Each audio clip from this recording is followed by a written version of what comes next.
welcome to another podcast, another episode of the Social Media is Dead podcast, all about how social media isn't social anymore. It's all about interest media and finding people who are interested in the same things as you. Today's guest, Jordy the Ninja. Is that what you like to go by, Jordy the Ninja? It's either Jordy or Jordan the Ninja. I mean, either one works. You can call me Jordan too if you like. That's amazing. My family called me Jader growing up. My name's JT, but Jader. So Okay. that's kind of stuck for me. So is Jordy like kind of your family name? Not really, actually. My dad used to call me that when I was younger. That's kind of where I got it. Nice. Because, I don't know. Sometimes I struggle to find nicknames that are clever. So try to make them a little more simple for people. What does JT stand for? J. Tyler. Like Not J-A-Y? that exciting. It's my first name, just the letter J. So not the most First name exciting. is the letter J. It's a family name. It's a long story, and it's not that exciting. It's pretty cool. But yeah. Not a lot of people with one letter names. But Yeah.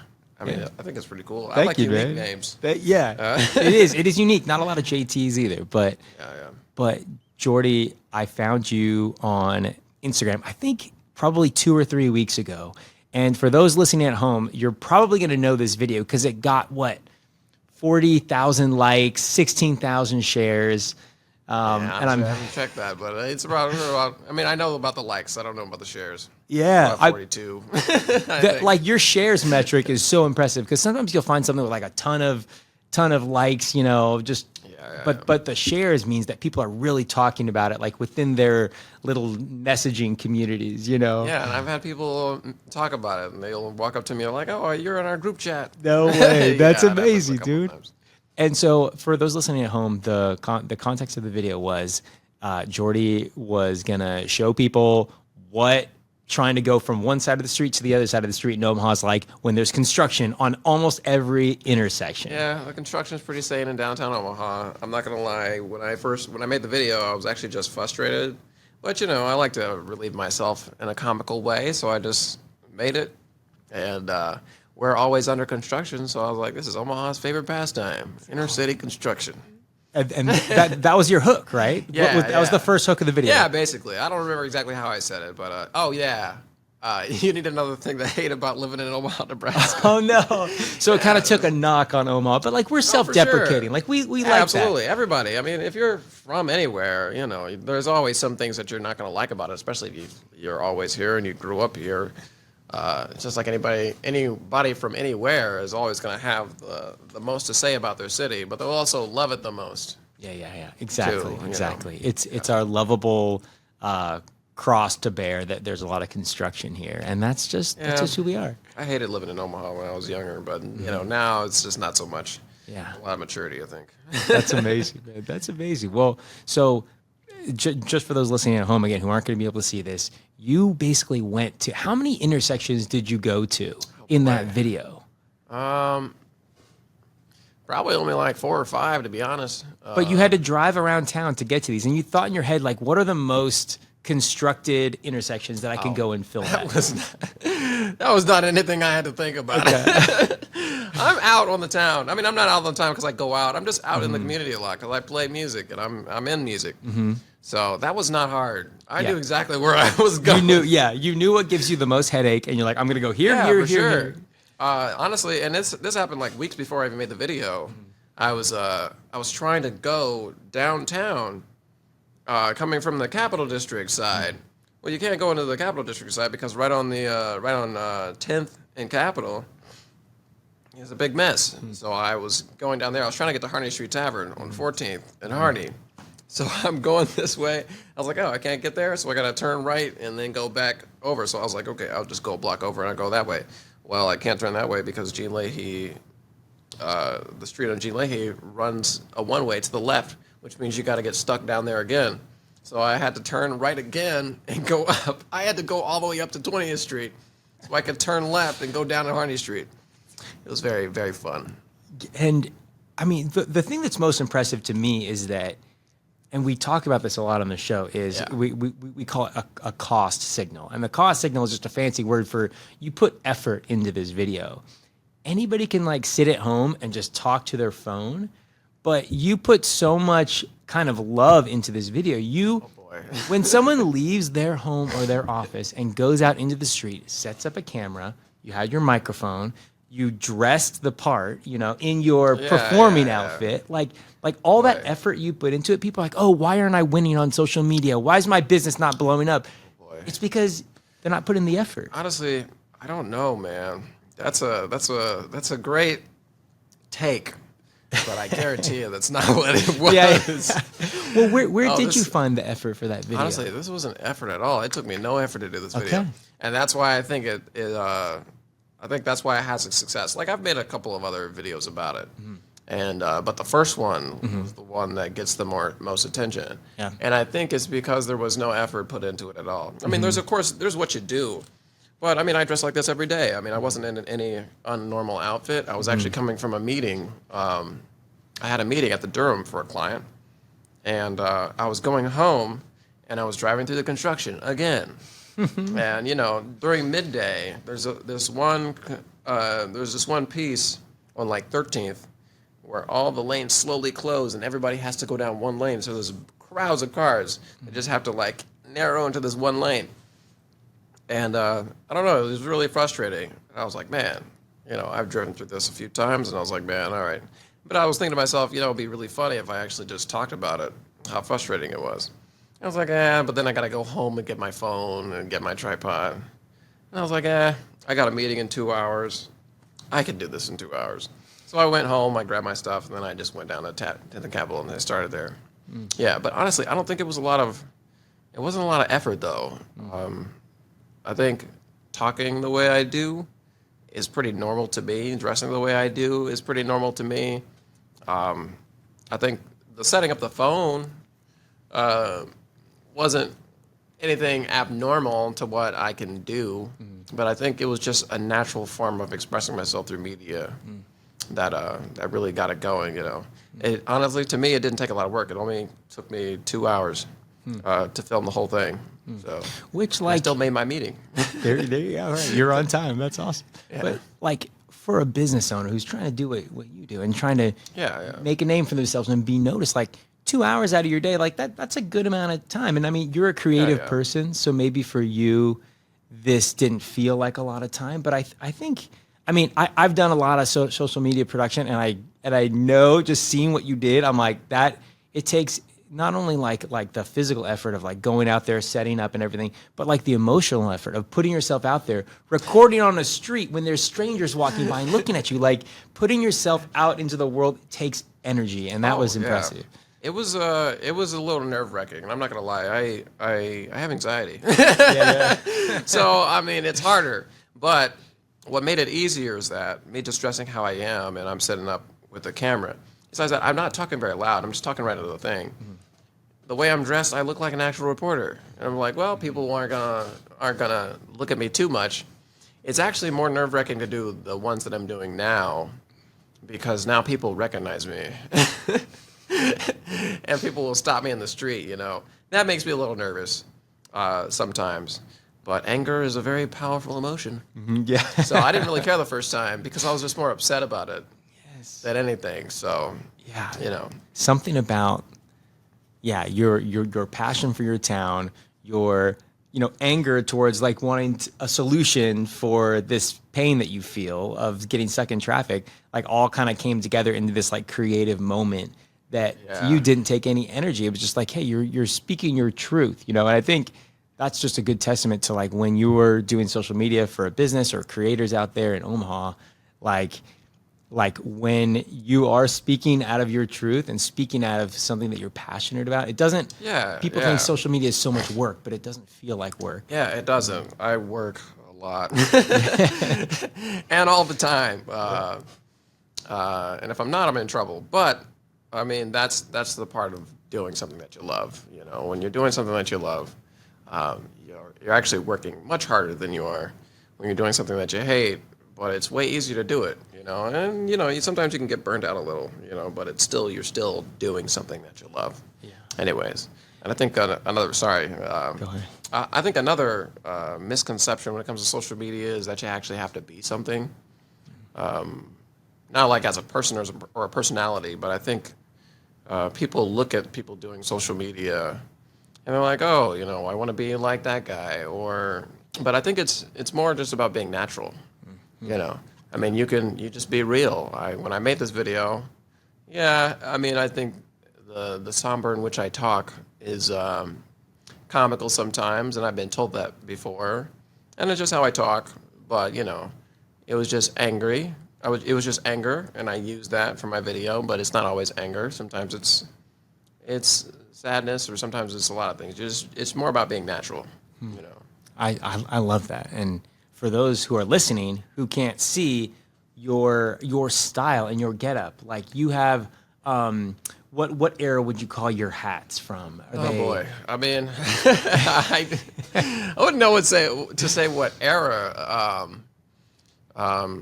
This one is, if I can think, where did I get this hat? Oh, okay, I know where I got this one. This is Kenny K. I got this from, what's that record store? Homer's. Oh, cool. Yeah, I got this from Homer's, and I saw it, and I was like, ooh, this is great. Besides that, there's a piano player in town that wears a hat like this, and I was like, ooh, I like that style. I want one. Cool. But, you know, it's not really, I think sometimes it's an era, I guess, vintage. The hats that I'm more known for are called tondos. They're With the feather hats. in it. Yeah, they have the wide brim, and they normally are worn with the zoot suit. Cool. Those hats have been around for, like a century, perhaps, I think. Yeah, cool. Yeah, and for those listening at home, Jordan's wearing a wide brim hat. A lot of his videos feature really awesome, elaborate, colorful suits with these, big wide brim hats with feathers on it. I think you were wearing a purple one for the video. It was a red. Was it red? Okay, yeah, burgundy. Yeah. Cool. Just I want a purple super one, though. cool. That would be really cool if I had a purple one. Yeah. In case anybody's got any birthday gifts, in mind. Yes. Yeah. So you will recognize Jordan if you see him on the street. Like you've got a really distinct style, and that's super cool. And even just your way of communicating is really distinct. Thanks, man. Right when you came off the elevator here in the Hurrdat offices, and I met you, you had the same kind of dialect that you use. Oh yeah, I mean, for this your is just how I videos. talk. I mean, the more comfortable I am, the more I just talk like I normally talk. I grew up watching a lot of older movies, so it just kind of comes out. Cool. And you even, in some of your videos, you throw in kind of like old school lingo and slang too, which I love that too. I can't help it. It just comes out. And yeah, just to what you're saying now, just being natural and being yourself. Like, people don't want polished. They want whatever your slang is that you use. I can't remember what word you used. I think you might have said like "forget about it" or something like that. I mean, And but I just say that anyway. Yeah. Just say forget about it, Cool. But it's just the way in which you say some things. It just makes it sound silly. I don't even remember where I got that. It's been so long. So something that we like to talk about on this show is when folks have a business or something that they're trying to promote, right? Yeah. You're a musician. Would you say that that's your main endeavor? I would say at the moment, yes. It wouldn't be the only endeavor that I've had my main endeavor, but right now I've kind of focused on music more than anything else. Great. Yeah, and there's lots of musicians that are listening to this. Lots of musicians, they're figuring out how to win on social media. Whether you're a musician or maybe you're a real estate agent or someone who's trying to gain notoriety in a particular like hyper local location as we call it.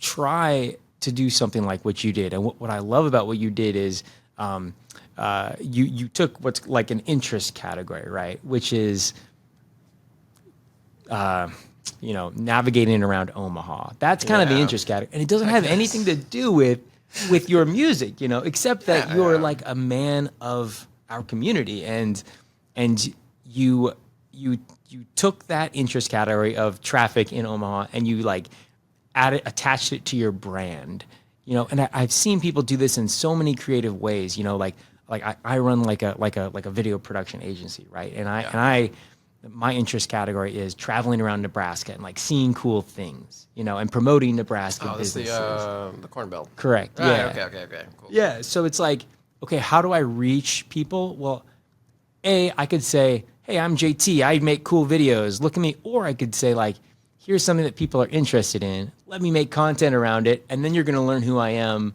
and what I do on the side. Yeah, but I'm not going to like punch you in the face with everything that I do and be like, I'm a real estate agent. I sell houses. Buy my house. Buy this house. You know, you're going to say, hey, I'm a real estate agent. Let me tell you about Omaha. Let me tell you about what I don't love so much about Omaha, you know? So just like that's kind of what I really want people to kind of take home is like, okay, you're a musician, but you're gonna dip into the, you know, you're not a civil engineer, you're not a city planner, you know, I'm not. right? But like, it's totally valid to quote unquote hijack an interest category in order to get reach on social media, and maybe that wasn't even what you were trying to do at the moment. Not at all. I'm not gonna lie, and I think about this. Who knew construction was a trend? Yeah. I mean, I definitely didn't think blowing up in Omaha was going to be based off of construction. Yep. But it makes sense. Knowing Omaha, it makes sense. And like, I mean, it seems like now, you know, off of this, you can piggyback into other types of civil affairs or, you know, thought leadership around other things in our community. Like people kind of look to you as like, hey, here's a guy, he's not afraid to speak his voice. He's speaking up for us, for the people. He's putting into words something that we all feel, and he's doing it in this like really creative and cool way. Do you ever think about like, hey, maybe this personal brand that I'm working on is maybe beyond, you know, just making funny videos, but maybe you could, you know, do something else with it. Have you ever thought about anything else? Something else like what? Maybe you want to, you know, maybe go into real estate or politics or maybe that's good question. Or maybe you want to open your own music venue. You know, you're a musician, like, and I know that we're about 2.5 weeks out from that really viral post that you had, or a month or so. I don't remember how long ago I don't it was. know. It could have been. It's probably around 3 weeks, maybe now. Yeah. So maybe it's, you know, maybe you're not thinking this way, but like, you know, in this day and age, we say that like attention is the foundation of wealth. If you have people's attention, like you can build your own venue, you can build this or that. Do you have a dream of, okay, if you had all the attention in Omaha and you could really, you know, build your dream, do you know what that might be, or have any ideas? I mean, I would say, yeah. I would also say the right attention. Yeah. Good attention is key. I mean, you can get attention in a lot of ways, and I've seen people do some pretty outlandish things for attention through social media, and it's just not me. Yeah, good. You know, I prefer the private life, kind of. So yeah, maybe you're not even aspiring to be some global influencer that everyone in Omaha looks to for information. I don't ever think about it as trying to be a global influencer who everyone looks to for guidance. I think about it more as just being somebody who's influential in a good way. Cool. You know, somebody who encourages people to be something or inspires people to be something. I think that's the right kind of attention, and I also think it's the right kind of influence, you know, that you can have on somebody. And yeah, I do. That is something I want to achieve with my life. But there's also other aspects of my life that I've already developed that are even behind the video, I think, you know? Like, before I was doing music, I was a filmmaker. Cool. That's how I know how to edit my stuff. Yeah. And I edit everything from my phone until I got my iPad. And now I just edit everything from my iPad. And it's a lot easier to me than it would be to somebody who just doesn't know how to do it. Yeah. You know, or at least with the apps I use, it's a little easier for me. But so you know, I really want to get back into my dream of you know, being a filmmaker at some point. But also, I'm growing more as a musician, and there's a lot of things about musicianship, especially with jazz. I think that really is a kind of a spiritual endeavor. But there are a ton of things like, you know, dancing, acting, singing, you know, filmmaking. You know, there's a lot of things. I would love to fulfill all of those dreams, you know, for myself. Yeah, you're an artist to the core. That's what you do. I try to be. Yeah. That's amazing. your first thought isn't like, how do I make a bajillion dollars? It's like, hey, this is my, so many people, like the first thing that they think when they have a sliver of social media success is like, okay, I'm going to get rich. I'm going to, start an OnlyFans account. I'm going to do this. I'm going to do that. Yeah, not exactly my first thought. Yeah. Yes. Yeah. Is this for adults or is this for like general audiences? It's for general audiences, sweet, probably. Yeah. Hey, you brought up OnlyFans. Yeah. I mean, but some people are just grasping at fame in any way that they can get it. I think fame is a result of what I want to become. Mm-hmm. So fame would be nice, but I don't want fame for the sake of fame. I want success.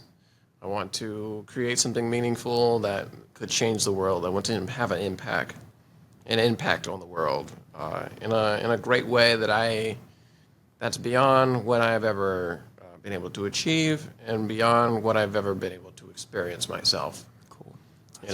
That's really cool. So I think that being famous comes along with doing that. I didn't really, and you never know how it's going to happen. I wouldn't say I'm Omaha famous. I don't know, 19,000 followers. I mean, you're up there. People are saying that, but I think I've only gained like what? Oh, I guess that's still a lot. I've only gained 6,000 followers. Wow. So a 50% increase. Yeah, kind of, sort of. It's pretty good. Well, not 50. I would say more like maybe even a 25% increase. Yeah, because I was already in the double digits as far as like my following.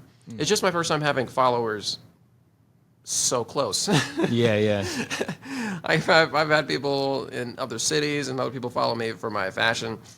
Cool. But most of the followings I've ever had for my fashion, they're not in Omaha, because it's not something that's based in Omaha. Sure. And now there's like a really heavy following of people in Omaha. Where I haven't really had people stop me like that before. I'll be crossing the street, Just about every time I step outside, it's like, oh, I see your videos. You're the TikTok guy. Yeah, sometimes it's a little annoying. It's not bad, and I do appreciate, the knowing, but sometimes I'm in a rush, so that can be a little. Well, yeah, I guess kind of piggybacking off that, like, people want to work with folks with big reach and big audiences. Yeah. Have maybe people have approached you on the street. Has anyone approached you in your DMs and said, "Hey, come into our restaurant. Hey, we'd like to partner with you." Have you gotten outreach like that? Yeah, I've had several people reach out to me for things like that. I'm not sure if this counts. Yeah, it does. This would count as one. I think Noticed Home Plants also reached out to me. But that was actually they reached out to me after because I went up to Bad Seed, or where Bad Seed was. Rest in peace. Where Bad Seed was on Farnham Street, and I was just gonna put them in part of my video because I used to kick it at Bad Seed all the time, like a couple of years ago. And I set up. As soon as I come up in the window. And I'm sitting on my camera, I hear people screaming inside. And I'm like, And, I was like, I've been spotted. I've been had. But, they come out and they're like, oh, we love your videos. I was like, yeah, I'm actually making one of, I'm putting Bad Seed in part of my clip too because Bad Seed, unfortunately closed. And, they could have been closing before, but, the process was sped up by the construction, and now Notice Home Plans is also closing as well. And when I had them in the video, they weren't closed. Oh. But yeah, so there's been a bunch of people reaching out to me about how to collaborate with me on some things. I haven't had time to answer everybody, but yeah. Cool. So what's the best way if someone wants to work with you? What's the best way to reach you, and B, what's a way to get you excited?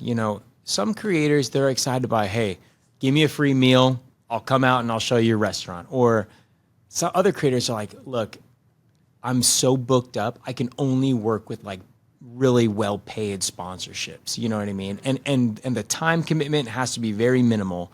You know, I can't go on a whole, you know, vacation to whatever destination you're trying to get me to come promote. I only have X amount of time. Like, what is it that gets you excited when you get a partnership offer? That's a good question. I don't know. I think it's pretty natural though. I mean, I think when people have partnership offers, I think what excites me is just about like hearing about it, or if someone's like, "Oh, you know, if you could you include our restaurant or something like that?" That's just like that sort of thing. I think just gets me excited.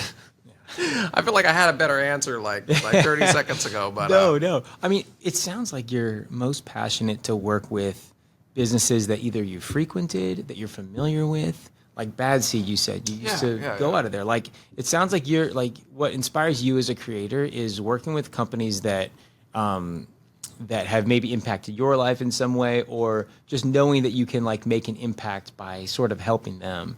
yeah. Is that in a kind of way? accurate?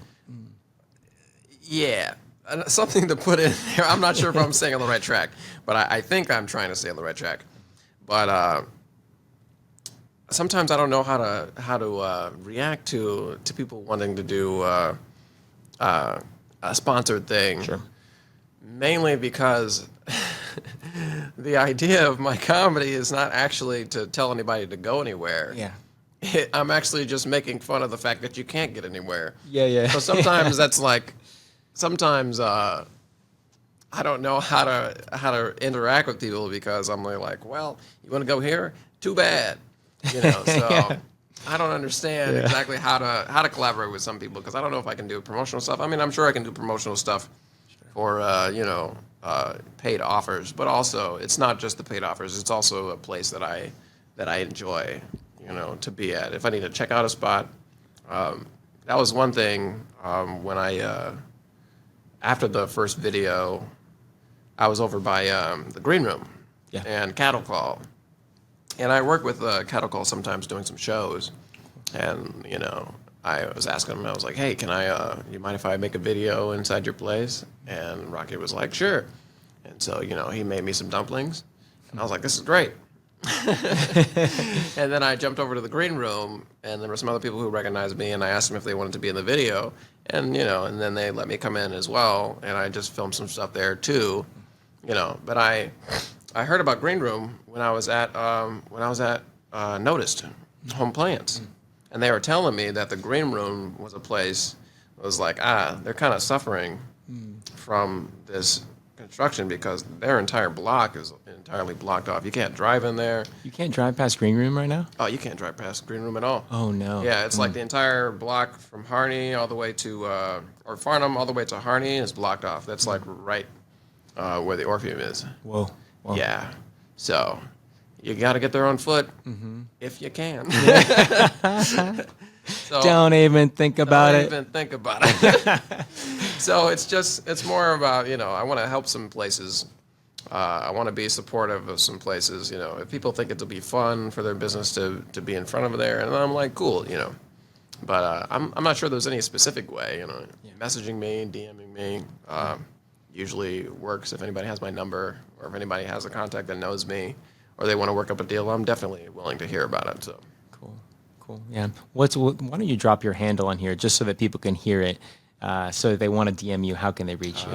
Jordan the Ninja. That's on all platforms. Snapchat, including Spotify, Apple Music, all of it. It's Jordan the Ninja. You usually got to look it up with no spaces, though. So Jordan the Ninja's no spaces. No spaces. Okay. Yeah.